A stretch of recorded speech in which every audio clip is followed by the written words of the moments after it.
Here we are, it is now December 5th, we are just 15 days away from the official release of The Rise of Skywalker. A lot of fans around the world are very much on edge with exactly how this movie is going to turn out by Disney and Lucasfilm and J.J. Abrams, and how it's really going to resonate with the fans, and how it's really going to change our view of the past 8 Star Wars movies. Let's not forget that there will be parts in this movie that will retcon aspects of the prequels and the originals, so keep an eye open for that. So, just 2 weeks and change away from the release of this movie. By the way, on December 11th marks the first premiere over in Japan, if I'm not mistaken, correct me if I'm wrong. And then on the 16th, we have the premiere over here in the States, over in Los Angeles. So, we're going to be getting more and more reactions about this movie as time moves by. That'll give us a little bit of a warning exactly what the critics think about The Rise of Skywalker. Now, obviously, The Last Jedi reactions, stated that they loved the film, and that it was the best film in Star Wars history, so you gotta kind of watch out for those reactions as well, but you will get some truthful ones here and there. Now, on top of all of this, I want to go over the major adjustments by Disney and Lucasfilm, and how this all involves George Lucas.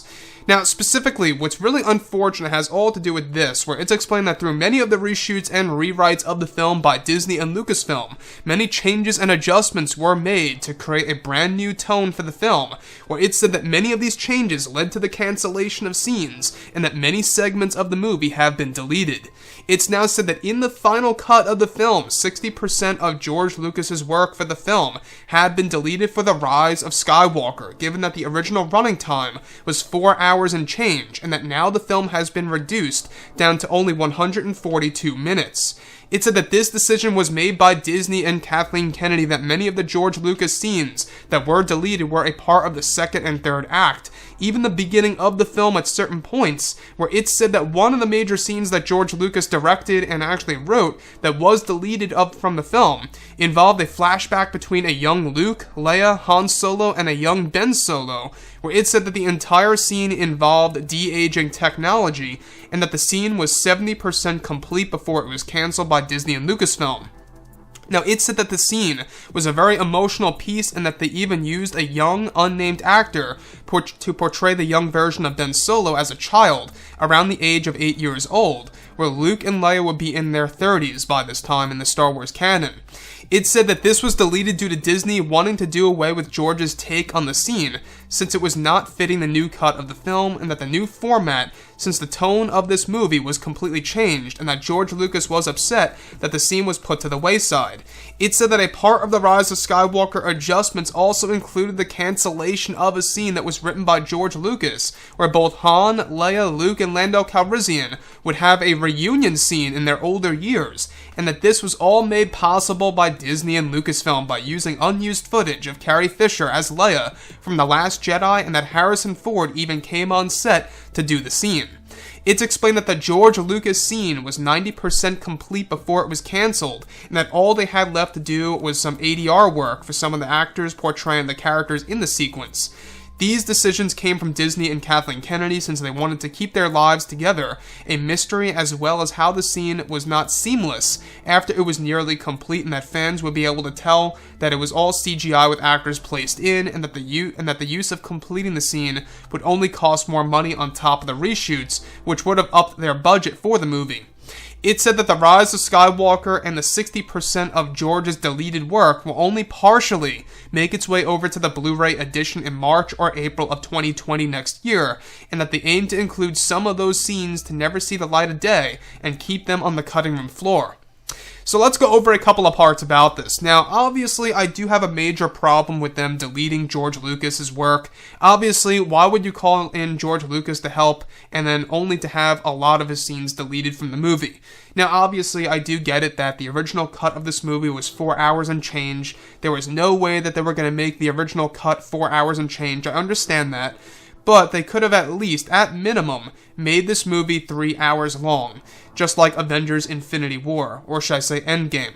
So, the fact that it's now only 142 minutes, I want to be clear on this. The Rise of Skywalker's running time is said to only be 142 minutes, which is basically shorter than that of The Last Jedi, but longer than The Force Awakens. So it didn't even be able to make its goal of being the longest Star Wars film in the Skywalker Saga's history.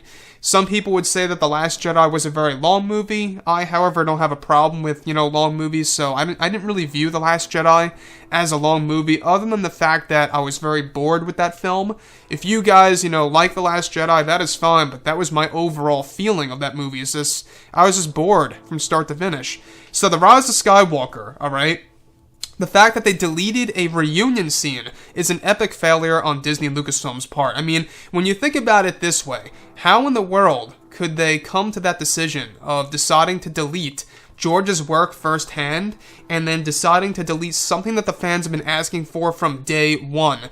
A missed opportunity in The Force Awakens, another missed opportunity in The Last Jedi, and what do you know, another missed opportunity in The Rise of Skywalker only shows and proves the incompetence of Disney, Lucasfilm, and Kathleen Kennedy. So that's the one thing about this, is that a lot of fans need to really just realize that it seems like Disney just does not understand Star Wars, or doesn't want to do Star Wars for the Star Wars fans, if I should say things that way. So the other sequence that was also deleted, that George Lucas actually directed and wrote for this movie, was going to include a little glimpse into Ben Solo's childhood. So one of the flashbacks was going to involve Han, Leia, and Luke de-aged, where a young Ben Solo, around the age of 8, would be in the actual scene, basically showing us both Luke and Leia in their 30s. So keep in mind that in the Return of the Jedi film, Luke was in his early 20s, and, jump ahead 8 years, he's in his 30s at that point in time. So with this movie, missing all these different opportunities, missing all these heartwarming and emotional moments in the film that would have been more truthful to the Skywalker Saga, I still find it quite funny how this movie is often referred to as the Skywalker Saga. Meanwhile, there's no presence really of Luke or Anakin, where all their scenes were either cut or completely reduced. And the fact that The Rise of Skywalker really means, and we've gone over this before in the leaks, if you guys don't want to get spoiled, here we go. The Rise of Skywalker essentially means when Rey takes the Skywalker name. She calls herself Rey Skywalker. She identifies as Rey Skywalker, and that is the meaning of the title. So it just makes me wonder why they would call this the Skywalker Saga when really it's just the rise of Rey Walker. Now, when we look at episode 9 here, alright, I want to go over these decisions and why it does bother me. Now, say what you will about the prequel trilogy, and say what you will about The Phantom Menace, Attack of the Clones, Revenge of the Sith, and Hayden Christensen as Anakin. I know that some of you guys out there dislike the prequels. That's fine. Everybody has their view on that, and that's welcome here. But when we look at the prequels, it felt more like Star Wars than how Disney Star Wars is at this current time. That, I think, is a given. When we look at George Lucas's work, at least it was different, but it still felt like Star Wars at the very heart. Where in these movies, you can see that they're trying to keep that narrative of that Disney-fied version of Star Wars, right? So that's the thing with JJ, is that yes, we do know that he's trying to make this by far the darkest Star Wars film there is, and yes, we also know that JJ wants to make this the most emotional Star Wars film there is, while also, catering to real-world issues. So real-world issues are going to be a part of this movie. We actually went over this a couple of videos back. I may explain about this more in the future, but the fact that they're putting in real-world issues and kind of just using that in the plot of Star Wars, I'm not quite sure how I feel about that and how other Star Wars fans are going to feel about this. My only thing that I can't wrap my head around is why would they have George Lucas on board directing and writing these scenes only for a majority of them to get cut? Like I say, I get it. The original cut of this movie, 4 hours and change. They had to reduce it down to 2 hours and change, and that was the big deal of losing all those scenes.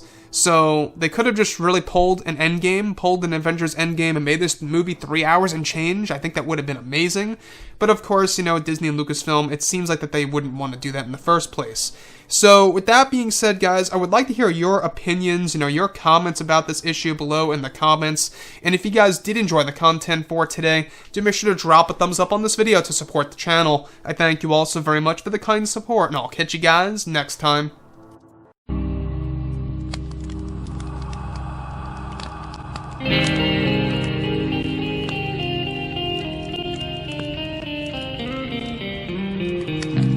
Gun in hand, we are from night to moon.